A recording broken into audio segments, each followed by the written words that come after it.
LoG, and welcome to part 3 of this Playing Over Changes power-up. As usual, if you enjoyed this type of instructional material, feel free to check out my Patreon at the link below. And now let's get on to the lesson. All right, let's do a real quick recap with what we did in part 2. That was playing that D dominant figure into G7. Let's see what that sounded like.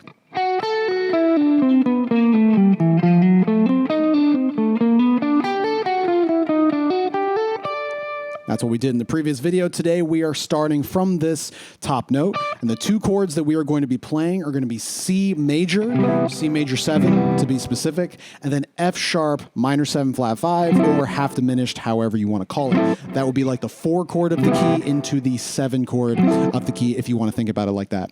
So let's go over how we're playing this C major 7, and then we'll talk about how we're getting into the F sharp. C major 7 coming down like this is a little bit different of a figure. So far, a lot of the shapes that we've been playing have been very kind of linear, kind of scaly feeling. This one is a little bit jumpier just for variety's sake, and it looks like this.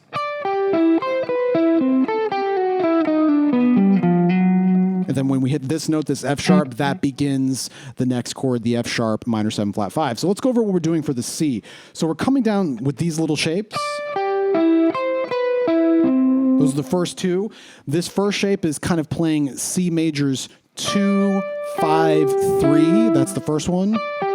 Next one is playing, jumping up back to the high E string, playing C's 1, 7, 3, 1. So that right there is really kind of spelling out that C major 7 sound. If you're wondering where I'm getting these notes, you can think about it kind of like this C chord right here. This is the standard bar chord. If you look at the bottom 4 strings, the thin 4 strings, that's 1, 3, 5, 1. So you can think about this little chord shape right here. So I'm kind of thinking about this to gather these notes, and I'm starting on 2 right here, not necessarily like a chord tone specifically, but it's a cool note to play. It's a cool note to feature, at least in my opinion. So that's why I'm doing it right here.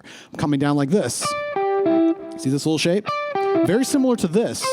That's just the top 3 strings of this shape, but instead of playing 1, 3, 5, or excuse me, 1, 5, 3, I'm playing 2, 5, 3. Why? Just because I felt like doing it, right? So we're coming down again, 2, 5, 3, reaching back up to play the root on top.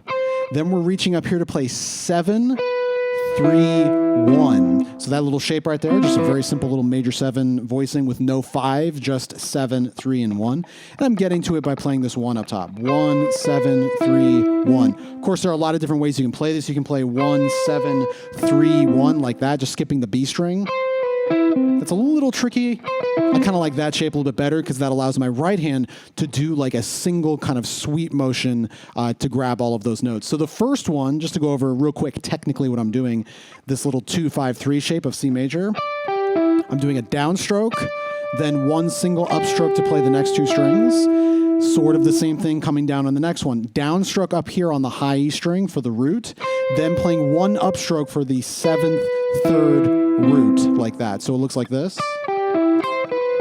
Just like that. I personally think that's the most comfortable way to do it, but you can experiment however you want. That's the next shape we have. So after we do the 2 little arpeggios coming down this one, we jump up back to the B string.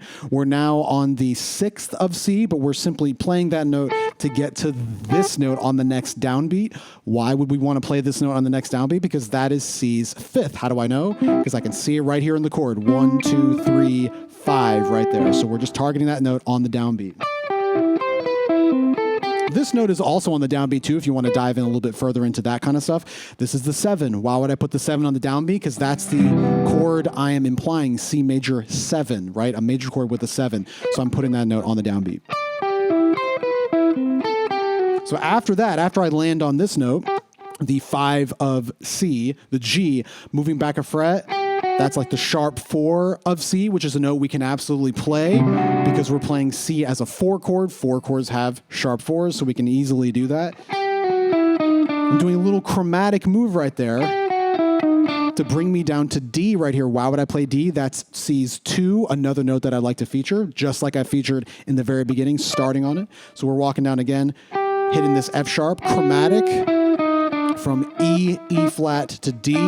Then we're coming down like what feels like a G major arpeggio, even though the chord is C major. Really common way to get a thick type of chord is you think about the chord you're on, C, and you voice a chord voicing or chord shape based on the fifth of that chord. So if you're playing C, go to its 5, which is G, and play that chord. So it would sound like C with G as the chord on top. That kind of sound. And that's kind of what I'm implying here in my lead. Coming down G major. So that's 5, 3, 1 of G, but if you're looking at it from the perspective of C, that's 2, 7, and 5 of C. Kind of a cool sound. After I walk down that little shape, I play this F natural as simply a passing tone into the final F sharp. Why would I land on this F sharp? Because that's the root of the next chord we'll talk about. So let me recap all of that C major stuff. It's a little bit trickier than some of the other chords, but it's definitely doable. Here it is.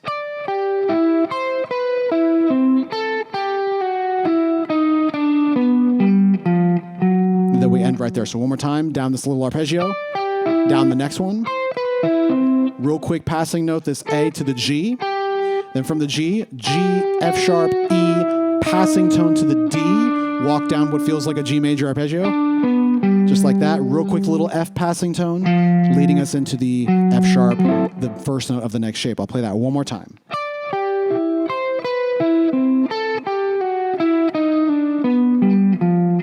As far as fingering your technique, again, do what makes the most sense to you. You can kind of see what my left hand is doing throughout this whole thing. Pretty much whenever I'm moving this way, one note per string, I am doing that kind of economy picking or a little mini sweep picking type thing that is happening. So you can copy me if you want, or you can alternate pick or kind of do it however you want, whatever makes sense for you. So now that we're past the C chord and we're now fully on this F sharp minor 7 flat 5, I'm pretty much playing a literal arpeggio for this. I'm not really doing much else, maybe adding one extra note. So I'll play the figure by itself. And then we end on here, this D sharp. Why would I end there? Because that is the third of the next chord that's happening, the B7. So let me play this F sharp minor 7 flat 5 one more time.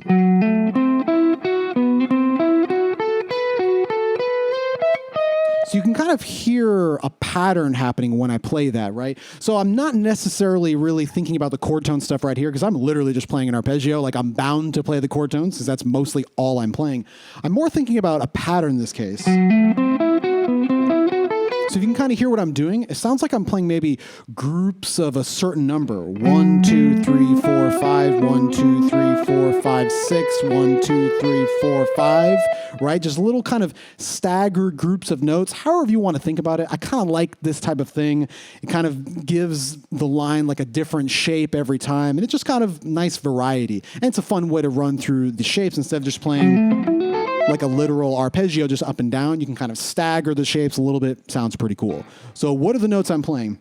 Again, F sharp, minor 7, flat 5. So the main chord tones are going to be 1, flat 3, flat 5, flat 7. So in this case, that's F sharp, A, C, and E. So my first shape looks like this. Just right up the arpeggio. So that's 1, flat 3, flat 5, flat 7, 1. Then I'm playing a little passing tone. It's like F sharp's 4 right here, this B, leading back into the C natural. Right, so that looks like this. B, C, E, F sharp, A, B, and then playing that same little passing tone right there. So you can kind of think about this as F sharp minor 7 flat 5, the arpeggio, but with a 4 also. It's almost like the pentatonic version of this sound. I once took a lesson with this guy a couple years ago, and he kind of turned me on to this sound. It's such a cool sound because it's almost like F sharp minor pentatonic. It's almost like that, but we're playing the minor 7 flat 5 version of it. And all we're really doing is taking the 5, pulling it back a fret, still keeping the 1, the flat 3, still keeping the 4, the flat 5, and the flat 7. Really cool sound, and that sound works whenever you play this minor 7 flat 5 type of sound. Really cool sound. That's kind of what I'm doing here. So let me recap that one more time. So up the arpeggio, root to root, then sneaking in this little 4 right here, 4 of F sharp or the B, walking up B, C, E, F sharp, A, B. Then once I hit the B up top, dipping back down to the F sharp and playing that figure. That's just F sharp, A, B, C, E, and then finally finishing on this D sharp. That whole passage, that's still that F sharp minor 7 flat 5, but adding in the B, the kind of fourth or the pentatonic note of this sound, the note right behind the flat 5.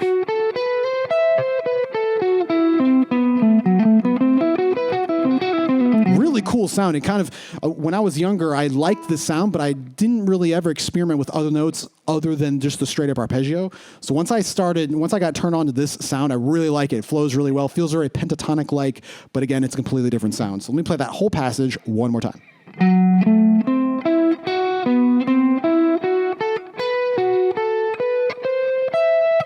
That's pretty much the fingering I'm using for it. My right hand, I might be sneaking in some pick and fingers a little bit. Like for that first shape, I might be doing pick, hammer on, middle finger here on the flat 5, ring finger on the flat 7, hammering onto the root. I might be doing that once in a while. Really doing a lot of hammer-ons, a lot of sliding pretty much whenever I can, and then just picking normally otherwise. So again, use whatever technique makes sense to you, push forward like that. And what note are we, of course, ending on after this E? That's the downbeat. That begins the next phrase, which starts on the B dominant, which we'll talk about in the next video. So let me recap all of that, coming from the C major down to the F sharp minor 7 flat 5, and then up again. So let's see what that sounds like, coming from this top D right here.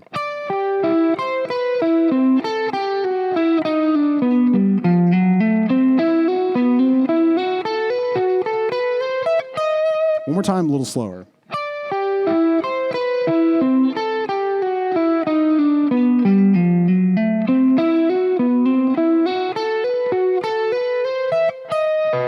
And then we're going to do some sort of B dominant sort of shape for the next video. So that's pretty much it. Over this, the backing track we're about to play over right here, same sort of idea. What I just played is going to be the first track, and that track will run, I believe, 70 to 115, I think. I could be wrong about that. You'll see it flash up on the screen. And then we're going to run another backing track, which will combine everything that we just did or that we've done so far. So that's part 1 into part 2 into part 3, and that, again, will be at a slightly increased tempo. So let me play all of that, the full thing from part 1 up till now. That sounds like this.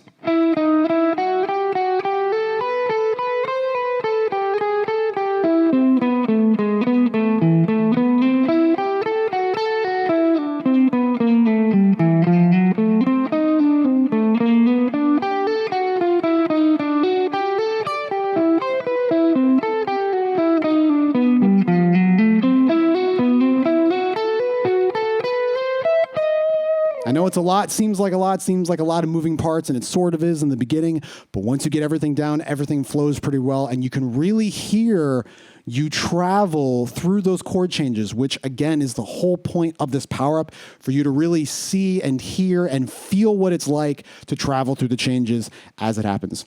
So hopefully you guys are ready. Come back to this point of the video, and we'll get on with these tracks.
All right, that does it for part 3 of this Playing Over Changes power-up. As usual, if you enjoyed this type of instructional material, feel free to check out my Patreon at the link below, and I'll see you all in part 4.